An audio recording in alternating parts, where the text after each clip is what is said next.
পাণ্ডবেশ্বরে ভাঙা গোয়ালঘর বিতর্ক। মিথ্যা প্রচারের অভিযোগে চাপে জিতেন্দ্র তিওয়ারি। 1000 টাকার প্রলোভন সামনে এসে স্বীকারোক্তি মহিলার। পাকা বাড়ি থাকা সত্ত্বেও অপপ্রচারের অভিযোগ। পাণ্ডবেশ্বরের রাজনৈতিক বিতর্ককে ঘিরে নতুন করে চাঞ্চল্য ছড়ালো। পাকা বাড়ি থাকা সত্ত্বেও ভাঙা গোয়ালঘরকে একমাত্র বাসস্থান হিসেবে দেখিয়ে ভিডিও প্রকাশের অভিযোগ উঠেছে বিজেপি নেতা জিতেন্দ্র তিওয়ারির বিরুদ্ধে। ঘটনাকে কেন্দ্র করে শুরু হয়েছে তীব্র রাজনৈতিক চাপানোতর। আজ পাণ্ডবেশ্বরে হুচুরডাঙ্গা এসছি। দেখুন, এটা বাড়িটা দেখুন, সুন্দরা সূত্রধর। কতবার বলেছে যে ঘর ঘর ঘর, ঘরের টাকা, এর ঘরের টাকা কোথায় চলে গেল জানো তুমি? জানি না। আমার ঘর এসে স্যার ঘর কেটে দিয়েছে। ঘর এলো, ঘর কেটে দিল, কষ্ট করে থাকি। এবং এই সুন্দরা সূত্রধর ঘর পেল না।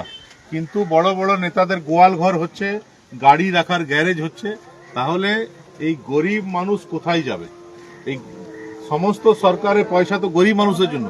তো গরিব মানুষ যদি নিজের হক না পায়, এবং এরপরে যখন এই ঘর দেখাবো, যখন দেখো সবাই, আর লাস্টে বলে দেবে কি, বিকালে বলে দেবে নরেনবাবু কি বলবে, এটা তো গোয়াল ঘর দেখিয়েছে, বলবে গোয়াল ঘরের ছবি। এটা গোয়াল ঘর বটে, কিভাবে থাকে মানুষ দেখুক। আমরা বলে যাচ্ছি, মা আরো 2 মাস কষ্ট করো, 2 মাস কষ্ট করো। মোদীজি সরকার হচ্ছে, আমি এখানে এসে ঘর কাটবো আর তোমার ঘর তৈরি করে দিয়ে যাবো। অভিযোগ, সাধারণ মানুষের সহানুভূতি আদায়ের উদ্দেশ্যে এক মহিলার ভাঙাচোরা গোয়ালঘরের ভিডিও প্রকাশ করা হয়। সেই ভিডিওতে হলুদ রঙের একটি পাকা বাড়িও দেখা যায়। পরবর্তীতে ওই মহিলার সামনে এসে দাবি করেন ভিডিওতে দেখা পাকা ঘরটি তার আসল বসত বাড়ি। প্রথমে ভাঙা গোয়ালঘরকেই নিজের একমাত্র বাসস্থান হিসেবে তুলে ধরা হলেও পরে তিনি স্বীকার করেন যে তা সম্পূর্ণ সত্য ছিল না। আমি আমাকে 1000 টাকা দেবো বলেছিল, তাই জন্য আমি বলি ফেলি। আর সেই লালসা আমি বলি। আচ্ছা, মানে তোমাকে কি বললে আর বলো? 1000 টাকা দেবো, সেই লোভে আমি বলে ফেলেছি। আচ্ছা, আর টাকা দেবো করে তুমি বলে দিয়েছি। আচ্ছা, এই যে এনার ছেলে দেব সূত্রধর বলতে চাই, আমার মা তো এবারে কোনো পার্টির দলে নিয়ে জানে না। মাকে অনেক রকম বুঝিয়ে পেতে, মানে ঘরের আর কিছু বুঝিয়ে পেতে বলতে চাইছে। তোমাদের ঘর কোনটা? ঘর আমাদের ওই ঘরটা। আচ্ছা, দেখিয়েছিল কোনটা? দেখেছিল এই গোয়াল ঘরটা। কোনটা দেখেছিল? এই ঘরটা, গোয়াল ঘরটা। আচ্ছা, তো হ্যাঁ, আপনাদের কাছে পরিষ্কার হয়ে গেল।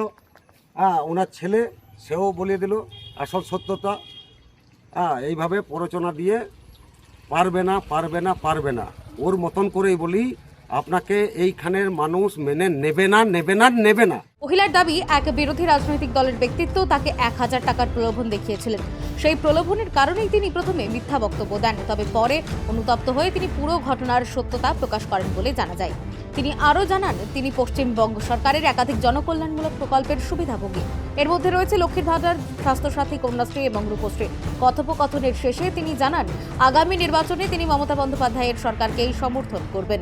ঘটনাকে ঘিরে রাজনৈতিক মহলে তীব্র প্রতিক্রিয়া তৈরি হয়েছে। শাসক ও বিরোধী দুই পক্ষই একে অপরকে আক্রমণ শানাচ্ছে। দেখুন, এটা খুব নোংরা রাজনীতি। যিনি বিধায়ক ছিলেন, মেয়র ছিলেন, তার পক্ষে এরকম নোংরা রাজনীতি করা উচিত হয়নি। একটা মানুষ, তার পাকা ঘর আছে, তার বাড়িতে টিভি আছে, তার বাড়িতে ফ্রিজ আছে, ন্যাচারালি সেই মানুষটি বাংলা আবাস যোজনায় ঘর পাওয়ার যোগ্য নন। এবং আমি মনে করি ওই মানুষটি কিন্তু সৎ, কিন্তু তাকে দিয়ে টাকার লোভ দেখিয়ে যেভাবে গোয়াল ঘরে দাঁড়িয়ে নিজের বাড়িটাকে না দেখিয়ে গোয়াল ঘরটাকে দেখিয়ে দাঁড় করিয়ে তার মুখ দিয়ে বলানো হয়েছে যে আমি বাংলা আবাস যোজনা পাইনি। এবং সেখানে ওই প্রাক্তন বিধায়ক বলেছেন যে দেখুন, গরিব মানুষ ঘর পাচ্ছে না। এই যে অন্যায়, এই যে মানুষকে যেভাবে প্রতারিত করা, সমাজকে একটা ভুল বার্তা দেওয়া, সরকারের বদনাম করার চেষ্টা, এটা তো আইন অনুযায়ী অপরাধযোগ্য। যদিও অভিযোগ প্রসঙ্গে জিতেন্দ্র তিওয়ারির পক্ষ থেকে এখনো কোনো আনুষ্ঠানিক প্রতিক্রিয়া মেলেনি, তার বক্তব্য সামনে এলে পুরো বিষয়টি নিয়ে আরও স্পষ্টতা আসবে বলেই মনে করছে রাজনৈতিক মহল। Bureau report, news বঙ্গলেখনী।